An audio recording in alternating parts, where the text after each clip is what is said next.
And we've got one other poll we're going to run, which I think will tie very much into what Ian's going to be talking with in a short while, which is if you have already mapped out the customer journey or you're in process of doing that, was the project for it led by the customer?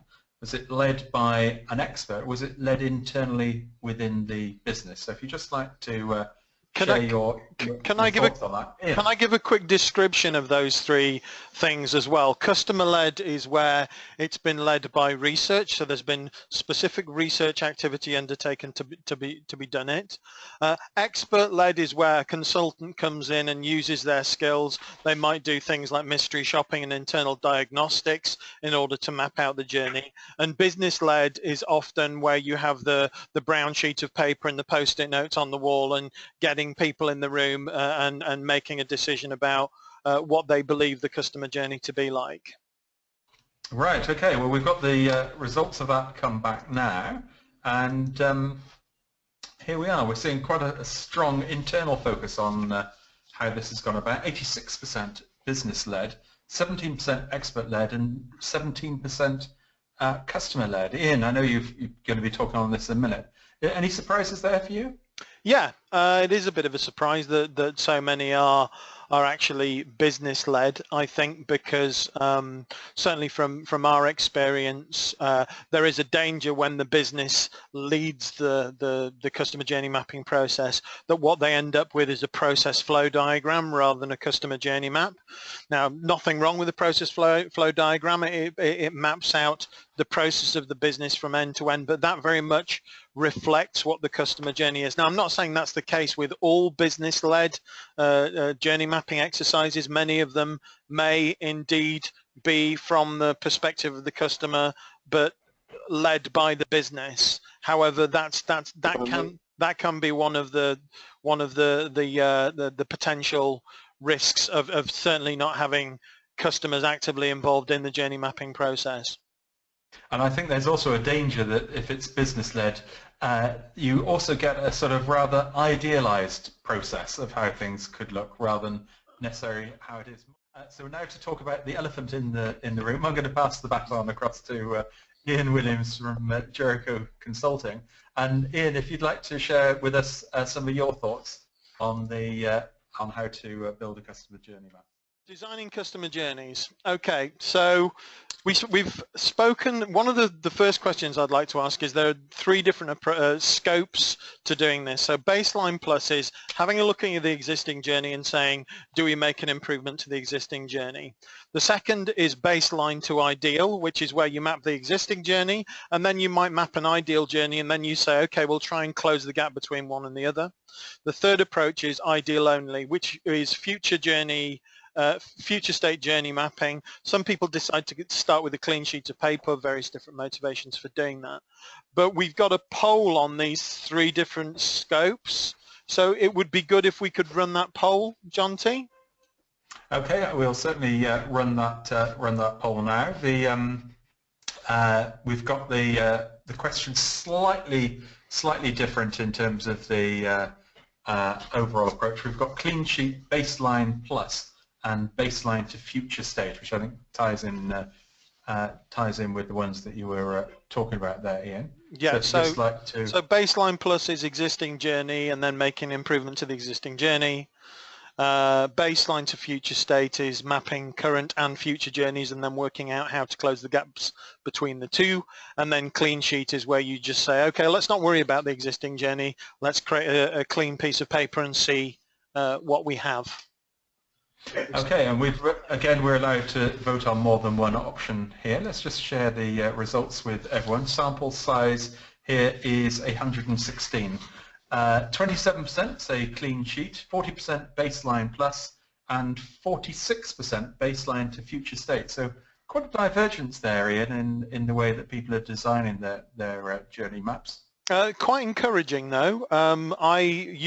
Typically we see that baseline plus is the one that most people go for. However, if more people are doing baseline to future state, I think it shows that possibly things have moved forward in that regard. The second thing that we've already done the poll about is the customer-led, the expert-led, and the client-led. So I won't run through this, but fundamentally, customer-led is a VOC, a voice of the customer approach that uses qual to quant and analytics, and then future state journey mapping as well. And some people also have voice of the customer platforms as well that they use, things like Medallia, Confirm It, etc. Expert-led, mystery shopping, diagnostic, and potentially analysis of current data. And then client-led, which is the brown paper and post-it note exercise, possibly run with senior teams or frontline staff. We're going to be going into a bit more detail on these as we go through. So our preferred approach, as Maurice alluded to, it's best if you can combine various different approaches. Our preferred approach is doing the expert and customer-led, and then potentially on the back of that doing business-led in parallel, and then comparing the two different things. And as Maurice said, you end up with different views of the same elephant, and sometimes you get two views of an elephant and one view of a snake. So it's very interesting that doing these different exercises, because often what you think the experience of the customer is and what the customer experience actually is can be significantly different. Okay, so one of the things you need to take into consideration when you first start mapping your journeys is the level at which you want to look at the experience. Now, of course, there's an individual touch point, that's an individual interaction. Process level, which is a combination of touch points. Process, we don't mean the process of the organization, we mean the process that the customer goes through. The journey level, which is a combination of processes, and then there's also the life cycle level. So that's all the way through the life cycle of a customer. So if I was to use Tesco's as an example for this, a touch point might be me speaking to somebody at the cashier at the cashier's desk. The process would be me paying for my shopping, so putting things on the conveyor belt and the cashier scanning them through, me chatting to the cashier and then bagging them up. The journey level is me going to Tesco's on a Saturday afternoon 3 weeks ago, and then the customer level, the life cycle level, is my relationship with Tesco's overall with the brand. So often I haven't shopped with Tesco's for a number of years now, but I'm still within that life cycle because I'm sure at some point I will go back and have a relationship with them. So when we're mapping journeys, we have to ask ourselves, what level are we going to approach this at? Because there's arguments, depending on the level of detail that you want to go into, to approach all of these levels, or maybe just some of them. Not everybody has the same journey. The reason why we have a piece of orange on the screen is because we're talking about segments. However, in the customer experience world now, people are talking more about how do we develop segments into personas, and the importance around the persona argument is that personas bring segments within the organization to life. So one of the things that I know that Maurice is going to come on to talk about, which is absolutely essential, is combining not just the functional experience of customers, but their emotional experience. And by building personas around your segments, it brings the emotional experiences of your customers to life. And clearly, if you have, I don't know, 5 different segments, 5 different personas, you might necessarily have to map 5 different journeys for each of those different personas as well. You also need to take into consideration your channels, which customers are going to interact with you at each particular touch point. I'm not going to go into detail because I think everybody gets this one. There needs to be consideration around the core metrics as well. So a lot of people are now using NPS. There's absolutely nothing wrong with that. Customer satisfaction was a measure prior to NPS. NPS came along to almost like debunk CSAT because there was a view that CSAT wasn't sophisticated enough. But now you've got things like customer effort score, you've got things like NetEasy. Now, some people make the decision you've got to pick one metric.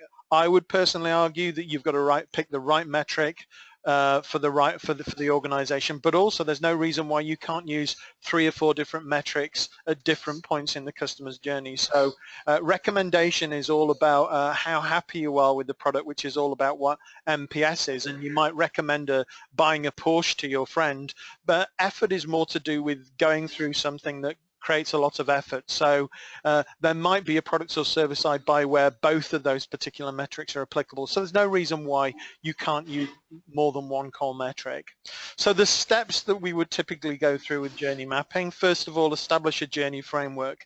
Here's an example of a journey framework. So at the top we have what we call journey moments. They're different stages of the journey. The important thing is that this is not a process map, this is a journey map. And what we mean is it's looking from the outside in. So everything is written in the words of the customer. I'm thinking of joining, I'm using, I'm making a change. And then each of those different stages is broken down into a number of smaller steps as well. The reason why we do this is this provides us with a framework for the rest of the activity. So this is used when we run focus groups, this is used when we do voice of the customer activity, it's used when we do mystery shopping activity. It provides the framework for the entire project from end to end. And here's an example that the one that we did recently in the aviation sector with one of the airlines. I'm not going to go through this in detail, but the importance is that usually the customer's experience is more detailed than a process, and also, as I said before, it's outside in. The next thing we do is understand the existing customer journey. So there are three different approaches to this: mystery shopping, business diagnostics, and voice of the customer. So mystery shopping and business diagnostics, this is a combination. Often this is the expert-led approach, as we would call it. So if we can see this example here of going to a hotel, and this might be the journey that the customer goes through at the top of the top, but as well as that, you've got what the frontline staff are doing when interacting with the customer, but also what's happening in the background as well. And they're all, the process is the bottom half bit and the journey is the top half bit, if you see what I mean. And if we want to do a diagnostic of this, then mystery shopping, we might walk in the shoes of the customer to go through the customer journey at the very top, and at the bottom we might do a business diagnostic. So mystery shopping's outside in, business diagnostics inside out. So walking the process end to end within the business that mirrors the customer's journey, but also looking at existing data within the organization, analyzing existing data to understand where the failure demand and where the value demand comes from within the business. And that can give you a pretty accurate understanding as to what the customer's experience currently is like. Combined with that, you can also use voice of the customer. So there are typically 4 steps: qual to quant and analytics, and then platform VOC I'll come on to a little bit later. So there are different things that we do as part of qual.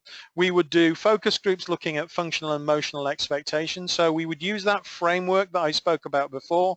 We would go through all the stages and phases and then say, okay, what are the functional and emotional expectations of the customer at each of those different stages? In addition to that, we do personification and we do to the CEO. These last 2 things are things that you do during your focus group activity, but these activities are used more for leadership and cultural change programs as part of your overall customer experience transformation program. I'm not going to go into a lot of detail about what those different things are, but people can ask me about them afterwards. Qual to quant, which is the second step in VOC, prioritizing customer expectations. So you might end up with 200 customer expectations. You can't meet every single customer's expectations. You have to focus on the most important ones. So grouping, filtering, and doing some kind of conjoint analysis workshop in order that you can go from maybe 200 expectations down to 25 expectations which are of the greatest relevance to the customer. And then when you've got those expectations, then the next thing you have to ask is, are those expectations, do they sit at a touch point level or do they sit at a relationship level? So here's an example of 25 expectations that came out of a piece of research that we did. But when we were actually mapping these expectations, we realized that some of them were applicable to specific touch points, but some of them were specific to the entire relationship. So, for example, payment, speedy payment is relevant to the I'm joining touch point. However, trust is relevant to the entire journey. So expectations also have to be overlaid at either a touch point or relationship level. Then we would typically take it to quantitative research. So the 25 expectations that have been derived from qual and qual to quant. We would then throw that into VOC. We would maybe a CSAT-based survey, however, using key metrics like NPS and CES. And it's all about substantiating the expectations that the customers have told you about. So we ask questions around the importance of those expectations and the performance of those expectations. And those two questions are absolutely essential in terms of creating our first empirically driven current state journey map, and I'll come on to that a little bit later. And there are other questions that you can work out as well, like repurchase intention for loyalty, a likelihood to churn, those sorts of things. Next of all, we would map what we call customer experience curves, which I'll show you in a second, but we would also do analysis, so maybe some sort of key driver analysis, typically doing correlation coefficients and that type of analysis in order to understand exactly what your key drivers are and what your brand differentiators are within your organization. So, an example of a customer experience curve. So when we asked about the importance and performance of expectations, the bottom line is the performance of the business. So this is what the customer currently gets. And the ideal journey is what the customer expects. So this is the importance of those various different expectations. And what this enables us to do is identify the gaps between current performance and ideal performance across all the various different touch points in the journey. And by doing this empirical exercise, anything above the line is clearly within the wowing customers territory. But when we do this exercise, we're able to identify pain points, which is the lowest point of delivery or the worst point of delivery or the biggest gap between delivery and expectation. And it's also, we get moments of truth, which is where the customer's highest level of expectation is at. So this is scientifically showing us where our pain points and where our moments of truth are. Now, when we've done the business diagnostics, we may have already been able to identify those, but it's interesting to do these exercises in parallel, and then we can make sure that what we think the customers' pain points are and what the customers are telling us about their pain points match together. Next thing, promises and commitments. So very, very important when you're redesigning your customer experience to make sure that you develop promises and commitments. So we look at customer experience as being the gap between what customers expect and what they actually perceive that they get. Okay, so what they perceive that they get is delivered by the product, by the service, and by the channel experience. What they expect comes from previous experiences, but it also comes from marketing and branding activity, and that's important to remember. So by controlling product, service, and channel, but also controlling your marketing branding messaging, you can manage the relationships on the experience on both sides of that equation.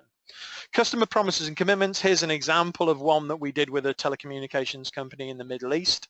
But we would use those promises and commitments to do two things. First of all, we would use them so that when we are transforming product, service, and channel experience, we do that in the context of the promises and commitments. So if customers are telling us, look, trust is something that's really important, when we design our product, services, and channel experiences, we have to make sure that trust is embedded all the way through those new propositions. On the other hand, we would use the promises and commitments in order to reposition the brand. So if we are telling people through the branding and messaging, we're a company that you can trust, and then through the delivery of our new product, service, and channel experiences, customers are feeling trust, then there should be no gap between what we're promising and what we're actually delivering. So that's the importance of using promises and commitments. Designing the future customer journey. So many of you may have seen journey maps like this, pretty pictures, very, very useful to try and understand what the future journey should actually look like. However, often there's a lot of detail that goes into it. I typically like a spreadsheet because you can build a lot of narrative into that, and the narrative is really what the most important part of it is. It's understanding the detail of what the future customer's experience needs to be like. But really what we're doing really is just a storytelling exercise, because as we said before, this is not just about functional the functional side of things, it's about the emotional side of things, and Morris is going to go into that in more detail in his presentation. So this is a typical spreadsheet future state customer journey map, and we would typically build then the visual representation of this afterwards. But when we're going through a workshop, this is typically the kind of things that we're looking at. Then finally, transformation. In order to close the gaps between existing and ideal journey, we would come up with a number of initiatives, and then we would utilize those initiatives to then close the gaps between current state and future state journeys, and we would do that in some kind of phased approach. So, overview of customer experience management. You start with your framework. You can do mystery shopping, business diagnostics, and VOC. Your VOC helps you understand your customers' expectations. Your customers' expectations and possibly your company values can help deliver what your customer promises are. Your your VOC, business diagnostics, and mystery shopping can be used to map your current state journey. And then you use your current state journey and your customer promises in order to design as context to designing what your future state journey mapping is. So future state journey mapping is more of a behavioral science led approach to designing ideal future state journeys. Customer promises are used then to reposition the brand, as I've already said, and the future state journey map helps you then enter into a phase of business transformation, maybe re-engineering your processes, etc., etc. And as a result of that, you should end up with new product, service, and channel propositions. And as long as your product, service, and channel propositions have been contextualized by your customer promises, and as long as your brand reflects your customer promises, then there should be no gap between what you actually deliver and what you're actually promising to deliver. So I hope I've not run over time. That was a very, very quick overview of the approach that we typically take when we map customer journeys. Those are my details if anybody ever wants to reach out to me and ask me any questions, but I will be hanging on at the end of the session. Over to you, John T. Thank you very much for that, and certainly a lot of food for thought there, and certainly identifying the gaps between the actual customer expectations and their overall journey is certainly a very important thing to do.